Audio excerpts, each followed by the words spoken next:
Data FIFA, a importância dessa pequena pré-temporada para o Fluminense. Caso Iago Ferreira, Iranildo vem dando mais declarações que podem sim preocupar o Fluminense. E as declarações do Danilo, hein? Vamos falar sobre isso também. E depois da declaração do Danilo, alguns jornalistas, claro, começaram uma comparação entre Fernando Diniz e Dorival Júnior e, inevitavelmente, puseram em xeque mais uma vez a classificação do Fluminense para a final da Libertadores. Vem comigo que a gente vai falar sobre isso.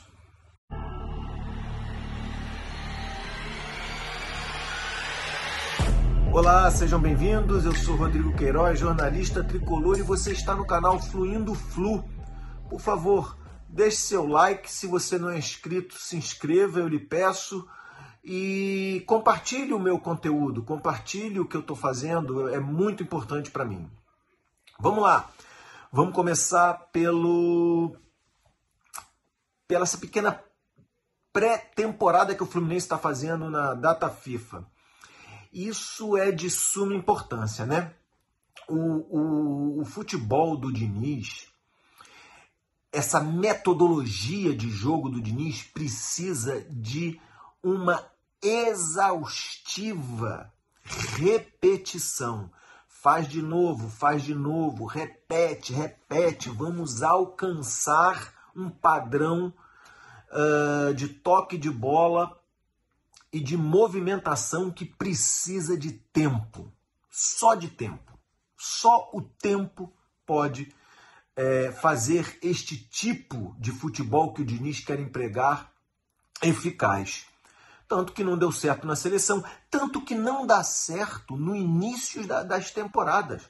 Pode perceber, no início das temporadas, o Fluminense sempre começa tropeçando, claudicante. Foi assim esse ano, foi assim no ano passado menos, porque ano passado a gente aproveitou a base de 2022. Mas o ano de 2022, ele não começou bem, não. O primeiro jogo do Diniz foi contra o Bangu. O Bangu, senhores. 1-0 Bangu. Ele precisa de tempo. De novo, 2022 começou mal, terminou bem. A gente terminou bem no final de 2022, ganhamos a Taça Guanabara, fomos campeões cariocas. 2023 não começou muito bem, mas não começou mal porque a gente já tinha base feita. E agora 2024, eu considero que a gente ganhou o principal título, não só do trimestre, mas do semestre. Mas a gente não foi bem no Campeonato Carioca e é plausível. O Fluminense contratou 8 novos jogadores. E é preciso fazer com que eles se encaixem a essa forma de jogo. Eu acredito que agora sim, o grande teste vai ser dia 3 de abril contra o Alianza Lima, do Peru. O jogo vai ser lá. Eu acredito que ali a gente vai ter uma grande noção se essa pré-temporada valeu ou não.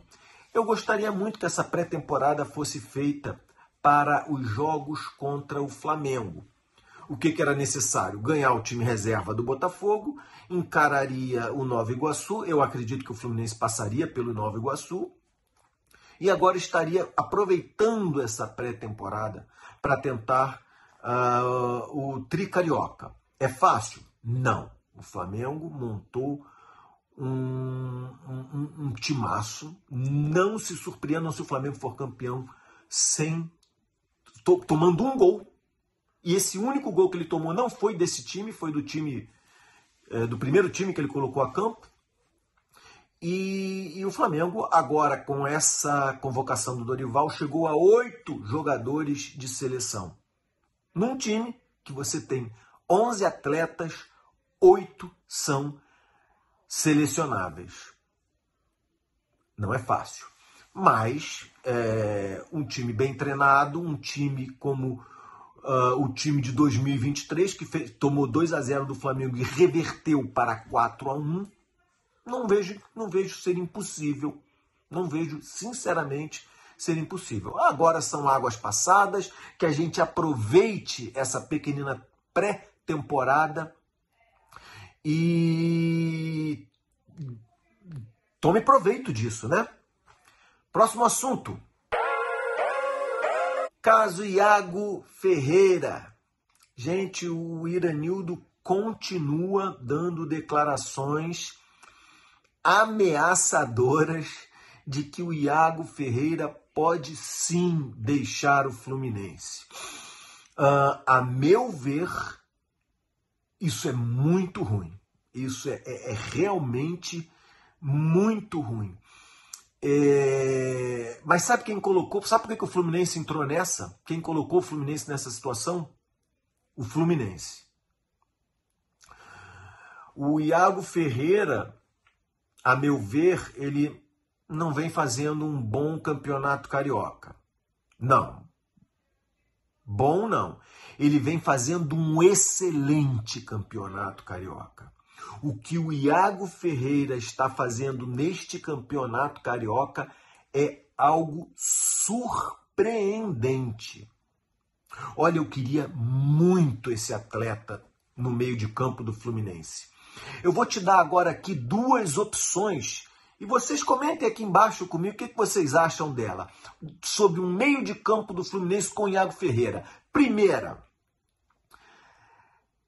André, Iago Ferreira um pouquinho mais à frente, Renato Augusto no primeiro tempo, Ganso no segundo tempo. André e Iago Ferreira você não precisava substituir. São jogadores de 20 e poucos anos. Eles jogam 90 minutos na quarta, depois 90 minutos no domingo, depois 90 minutos na quarta, depois 90 minutos no sábado, depois 90 minutos na terça. Esse meio de campo ganharia muito. No caso, eu não sei se vocês perceberam, eu coloquei o Iago Ferreira no lugar do Martinelli. Mas existe uma segunda opção, muito interessante também, e que inclusive dá uma variação de estratégia do Fluminense, que seria um meio de campo com 4 jogadores, incluindo o Iago Ferreira, que seria ela: André, Martinelli, Iago Ferreira, Renato Augusto no primeiro tempo, Ganso no segundo tempo. Na frente, John Arias com Cano. Ah, mas vai tirar o Keno? Sim, você tira o Keno porque o Iago Ferreira ele tem características bem ofensivas. Bem ofensivas. Olha, aquele menino, o Renan Reis, o laranja tricolor, fez um compilado de lances do Iago só contra o Vasco. Eu vou deixar aqui no link da descrição, você vem aqui no link desse meu conteúdo e tá lá o link para o material do Renan Reis. Muito bacana. Iago Ferreira é craque. É craque. Vai baixar a média de idade desse time e vai, mais do que baixar a média de idade, vai enriquecer o nosso meio de campo. Vale muito a pena. Vamos para o próximo assunto. Danilo.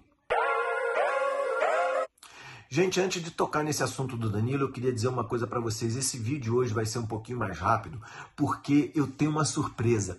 Eu estou fazendo um dossiê sobre o Castilho, Carlos Castilho, o jogador que mais atuou na história do Fluminense. As histórias de Carlos Castilho são fantásticas. Eu, no meu trabalho de pesquisa, estou me surpreendendo. Eu acho que eu vou fazer em 3 episódios assim de 15, não mais do que isso, 15 minutos, e vou lançar em 3 dias seguidos, Por favor, me dê essa força. Eu fiz um dossiê sobre o Fernando Diniz, tá aqui embaixo nos vídeos. Cara, muito legal, as pessoas gostaram. Dá uma passadinha lá, a gente está no meio de uma data FIFA. Esse é o tipo de conteúdo para data FIFA, entendeu? Não tem futebol. Dá uma olhadinha, eu conto das histórias do Fernando Diniz como jogador, inclusive no Fluminense. Esse eu não precisei pesquisar, eu vivi Fernando Diniz como jogador no Fluminense. Me dá essa chance, dá uma passadinha aqui embaixo, depois de você terminar esse vídeo. Olha o dossiê que eu fiz sobre o Fernando Diniz. Vamos lá. Danilo deu algumas declarações, algumas pessoas chamavam de indiretas, foi a indireta mais direta, né? Ele não citou, o técnico Fernando Diniz fez isso e aquilo, mas tá na cara que ele estava se referindo a Fernando Diniz. A minha opinião sobre isso é a seguinte, chato, né? Chato, é típica coisa que acontece durante data FIFA, né? Você não tem o que falar, você vai ver a espetada que o Danilo deu no técnico Fernando Diniz. Basicamente, ele disse que a gente não tem que inventar o que já está inventado, ou seja, chamou o Fernando Diniz de inventador. Olha, cansa, né? A meu ver é o seguinte, sabe o que a seleção brasileira precisa? Silêncio, trabalho e título. O Brasil foi campeão de 58, 62, 70, 94 e o último título foi em 2002. O Brasil está desde 2002 sem ganhar um título, sem ganhar uma Copa do Mundo. Ganhou a Copa América, mas só que entre nós, a Copa América é a Taça Guanabara da Copa do Mundo, né? Você tem o Campeonato Carioca, antes tem a Taça Guanabara, que ninguém comemora, né? Só esse ano que foi... Nossa, eu nunca vi tanto falar de Taça Guanabara como nesse ano de 2024, mas ninguém comemora a Taça Guanabara. Copa América, que o Brasil ganhou, é a Taça Guanabara da Copa do Mundo. É muito pouco para uma seleção pentacampeã. É muito pouco para um país que tem tantos craques. De novo, o que a seleção brasileira precisa é silêncio, treino e título. Olha, o Brasil é o país do 7-1. E quando eu falo que o Brasil é o país do 7-1, você sabe do que eu estou falando. Eu não citei outra seleção mundial, mas todo mundo sabe que eu estou me referindo. Todo mundo sabe que eu estou me referindo do sapé caiaiá que a gente tomou da Alemanha. Vergonhoso. Vergonhoso. A gente tem que entender que tá na hora de vencer, cara. Falar menos. O último técnico da seleção brasileira, meu Deus, e agora a sensação do momento, o Tite. O Tite, pô, gente, que isso? O Tite atualmente, hoje em 2024, nossa, todos os canais relacionados a esporte e futebol, o trabalho que o Tite está fazendo é maravilhoso. O Tite foi eliminado, deixa eu ver aqui nos meus alfarrábios, Croácia. Sabe o que a Croácia tem no currículo dela? Nada. Tá na hora de vencer, né? Tá muito blá blá blá, tá muito disse-me-disse. Tá na hora do Brasil ser campeão. O Tite, o Dorival Júnior e o Danilo deram à nação brasileira exatamente a mesma coisa que o Fernando Diniz. Nada. Nada. O último título foi em 2000. A última Copa do Mundo foi em 2000. 2002, ou seja, 22 anos atrás. Fora Diniz, né, gente? Pô, tem que tirar o Diniz, pô. 22 anos atrás e não ganha nada? Ganhou sim. Ganhou um atropelo que não deu nem para anotar a placa de 7-1 da Alemanha. Quem vive no exterior ouve direto. Você é da onde? Eu sou do Brasil. E aquele jogo contra a Alemanha, hein? O que houve? No Brasil não dá, porque a gente não fica referindo. Perdemos de 7-1. Mas no exterior, essa é a visão do Brasil em termos de futebol no exterior. Essa é a visão do Brasil que quem acompanha futebol no mundo vê agora. Bom, vamos em frente. Eu deixei para o final aqui esse assunto, porque de todos esses assuntos que eu falei, data FIFA, Iranildo e tal, mas tem uma coisa que realmente me incomoda profundamente. Com essa declaração do Danilo, muitos analistas de futebol, muitos jornalistas, eu acredito que pela data FIFA, começaram a fazer uma comparação entre o Dorival e o Diniz. Gosto muito disso, são dois estilos diferentes. Eu respeito o Dorival, acho ele um técnico bacana, mas são dois estilos diferentes. Eles precisam de ferramentas diferentes, eles precisam de caminhos diferentes. O Diniz precisa de um treino exaustivo, o Diniz precisa de tempo. O Dorival é aquele cara que consegue resolver problemas num espaço menor. Ótimo para o Dorival. Gosto muito do Diniz. Já disse aqui e repito, nenhum outro técnico ganharia o Bi do Carioca, a Libertadores e a Recopa com este elenco que o Fluminense tem. Um elenco que o time titular beira a média de 30 anos de idade. Nenhum outro. O Dorival, com esse elenco do Fluminense nas mãos, não ganharia se bobear o Campeonato Carioca. Só o Fernando Diniz conseguiria ganhar esse técnico. Mas esses jornalistas resolveram comparar o trabalho do Fernando Diniz com o Dorival. E até aí tudo bem, faz parte. A data FIFA, não tem o que dizer. Só que tem um porém.